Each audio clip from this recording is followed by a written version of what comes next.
నమస్తే రమగారు. నమస్తే రమగారు, ఏదైనా చిన్న కథ చెప్తారా? మామూలుగా మనం ధన వ్యామోహం, ధన మదం అలాంటి పదాలు వింటాం. అంటే ఎవరి దగ్గరైనా డబ్బులుంటే వాడికి నడమంత్రం అలాంటి వాడతాం కదా.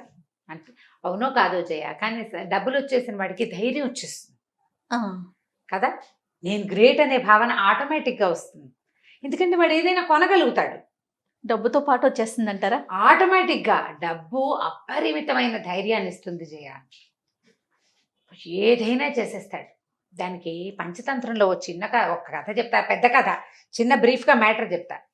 ఎలుక ఒకటి పైనున్న కుండని ఇక్కడి నుంచి ఎగిరి అందుకుంటుంది. మిగిలిన ఎలుకలు ఏవి అందుకోలేవు. ఈ కింద నుంచి ఎగిరి అంత పైకి ఎట్లా అందుకుంటుంది అని అక్కడికి వచ్చిన ఒక సన్యాసి, ఒక ఆయన ఏమంటాడంటే, ఆ ఎలుకది కాదు బలం, అది ఎక్కడుంటుందో అక్కడుంది ఆ శక్తి ఏమిటో. ఇది ఉన్న ప్లేస్ ఏమిటో చూపించు నాకు, దీని బలం ఏమిటో నేను నీకు చెప్తానంటాడు. వెతికితే ఆ ఎలుక నిద్రించే కింద 2 పెద్ద పెద్ద బంగారపు కుండలు ఉన్నాయి. ఎలుక్కి బంగారం విలువేం తెలీదు. ఆ బంగారం నుంచి వచ్చేటువంటి ఆ గొప్పతనం వల్ల దానికి అది వచ్చింది. అంటే ఎలుక పేరు పెట్టాడు, కానీ మనుషులు కూడా అంతే. వాడికి స్వతహాగా ఏమీ శక్తి ఉండదు, యుక్తి ఉండదు, ఏమీ ఉండదు, మామూలుగా ఉంటాడు. సడన్గా వచ్చి డబ్బులు పడిపోతే వాడు ఏదైనా కొనేసుకోగలడు, ఏదైనా అనే ఫీలింగ్ వచ్చేస్తుంది. చూసావా లోపల? దాన్ని అర్థమవుతుంది కదా, డబ్బు వల్ల మనం ఏం చేయగలం అనేది తెలిసిందా ఇంకా వాడిని పట్టలేం. వాడిని పట్టలేం. దాన్ని ధనమదం అంటూ ఉంటారు. ఆ కథని అట్లా చెప్పారు మనకి పంచతంత్రంలో.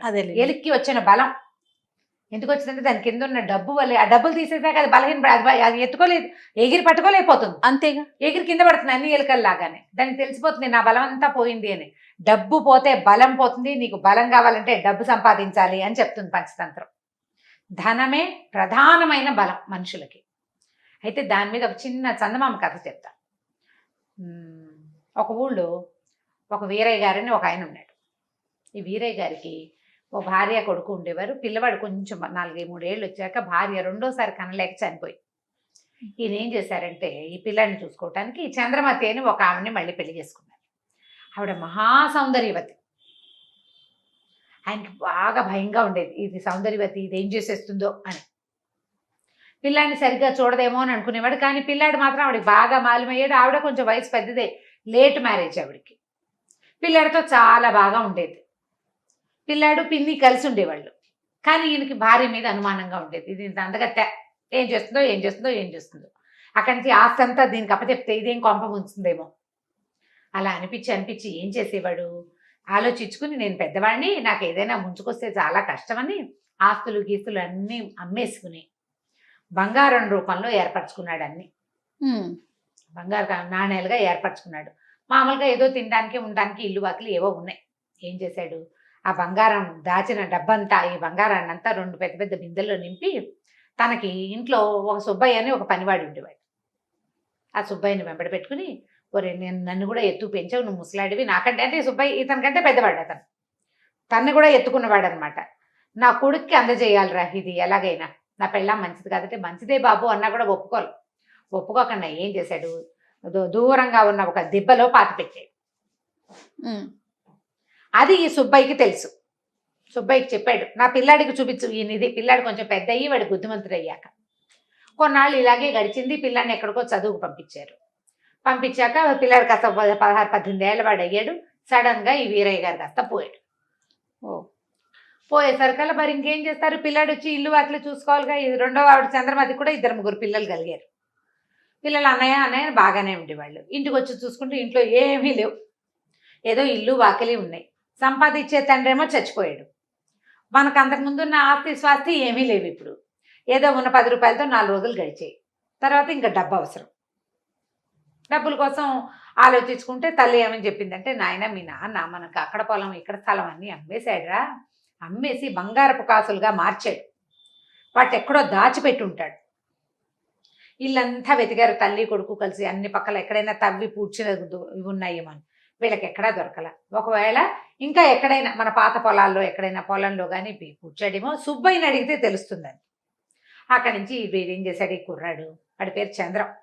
ఆ చంద్రము ఈ సుబ్బయ్యని, బాబాయ్ మా నాన్నను కూడా ఎత్తు పెంచావు నువ్వు, మా సంగతి నీకు తెలియంది కాదు, మా నాన్న ఏం చేశాడో తెలియదు. గరువు మీద పొలం అమ్మేశాడు, పక్క ఊళ్ళో ఉన్న ఇళ్ల స్థలాలు అమ్మేశాడు, గొడ్లు అమ్మేశాడు, బళ్ళు అమ్మేశాడు. అమ్మేసిందంతా ఏం చేశాడు అని అడిగితే బంగారు కాసులు చేశాడు రా మీ నాన్న అన్నాడు. ఎక్కడ పెట్టాడు బాబాయ్ అన్నాడు. ఫలానా ఓ చోట పొలంలో పెట్టాడు రా. నీకు తెలుసా బాబాయ్ అన్నాడు. తెలుసురా అన్నాడు. అయితే నాకు చూపిస్తావు బాబాయ్, చూడు ఎంత కష్టపడుతున్నామో అని బతిమలాడాడు. అలాగే నీకు చూపించమని మీ నాన్న చెప్పాడు అన్నాడు. సుబ్బయ్య చంద్రము ఇద్దరు బయలుదేరారు. ఇద్దరు బయలుదేరాక కొంత దూరం బాగా పొలాల్లోకి వెళ్ళారు. నిర్మానుష్యంగా అయిపోయింది. సడన్ గా ఈ సుబ్బయ్య అక్కడ దాకా వెళ్ళాక ఒక రకంగా లాగుతున్నట్టుగా, ఎవరో పిలుస్తున్నట్టుగా ఈ కుర్రాన్ని వదిలేసి గబగబా నడుచుకుంటూ వెళ్ళిపోయి ఓ చోట నిలబడి, ఏంటి నీకు అంత ఆశ? డబ్బులు కావాలా నీ బతుక్కి? నీ మొహం చూసుకున్నావా ఎప్పుడైనా అద్దంలో అని కుర్రాన్ని తిట్టడం మొదలుపెట్టాడు. వీడు నిర్ఘాంతపడి, ఇదేమిటి ఇప్పటిదాకా బాగానే ఉన్నాడు బాబాయ్, ఉండి ఉండి బాబాయ్కి ఏమొచ్చిందో వీడికి అర్థం కాలేదు. అదేమిటి బాబాయ్ అంత మాట అన్నావంటే, లేకపోతే నీకు ఇంత డబ్బాస్ ఎందుకు, ఎలాగోలాగా బతుకు. అసలు ఆ డబ్బంతా ఎక్కడుందో నాకు ఒక్కడికే తెలుసు. డబ్బు ఎక్కడుందో తెలిసిన వాడికే అది అనుభవించే యోగ్యత ఉంటుంది. నువ్వెవడివి మధ్యలో? నువ్వు పెట్టలేదు, నీకు నీకు తెలీదు. నువ్వు పెట్టండి, నీకు తెలియంది నీకెందుకు కావాలి? ఇంకా నీకు అక్కర్లేదు, నేను నీకు చచ్చినా చూపించను. ఆ డబ్బులు నావి, అవి ఎక్కడున్నాయో నాకే తెలుసు అన్నాడు. అనేసరికి కూరాడికి ఏడుపు వచ్చేసింది. ఏం చేయాలో తెలియలే. అక్కడి నుంచి బాబాయ్ బాబాయ్ ఇంటికి వెళ్దాను రా బాబాయ్, పిన్ని చూస్తుంది బాబాయ్, మా అమ్మ అదంటుంది బాబాయ్ అని బతిలాడి ఇంటికి తీసుకుపోయాడు. తీరా ఈ స్థలాలు దాటి ముందుకెళ్ళంగానే బాబాయ్ మామూలుగా అయిపోయాడు.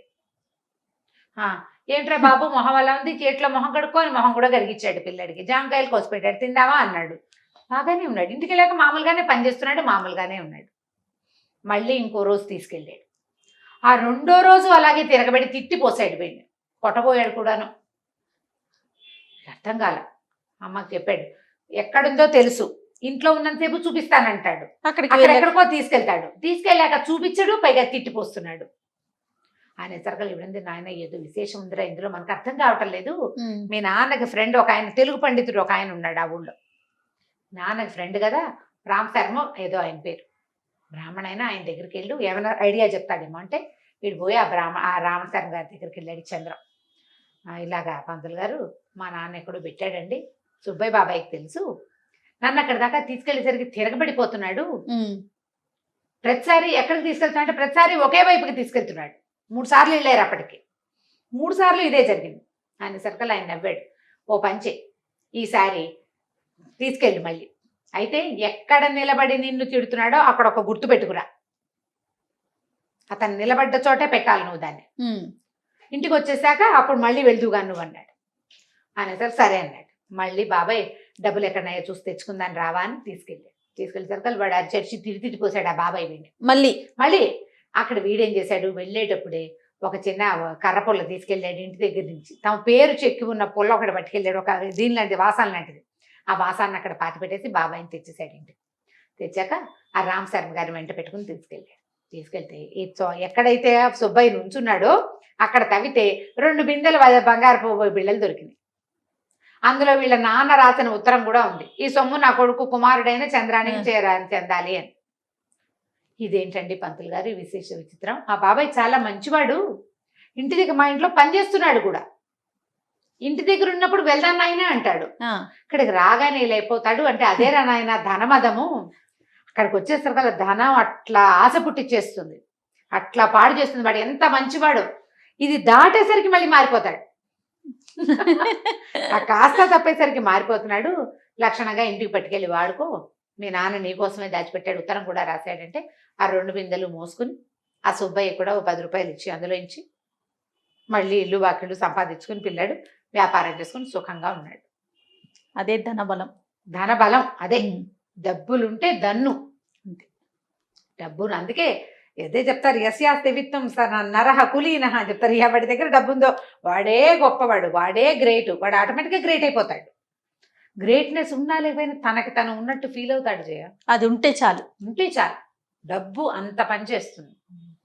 కాబట్టి సంపాదించాలి, అది ఖచ్చితంగా సంపాదించాలి, అలానే నిల్వ చేసుకోవాలి, సేవ్ చేయాలి. అదే రైట్ రమ్య గారు, నమస్తే అండి. నమస్తే జయ. ఈ వీడియో కనుక మీకు నచ్చినట్లయితే లైక్ చేయండి, షేర్ చేయండి. మరిన్ని వీడియోస్ కోసం మా ఛానల్ని సబ్స్క్రైబ్ చేసుకోండి.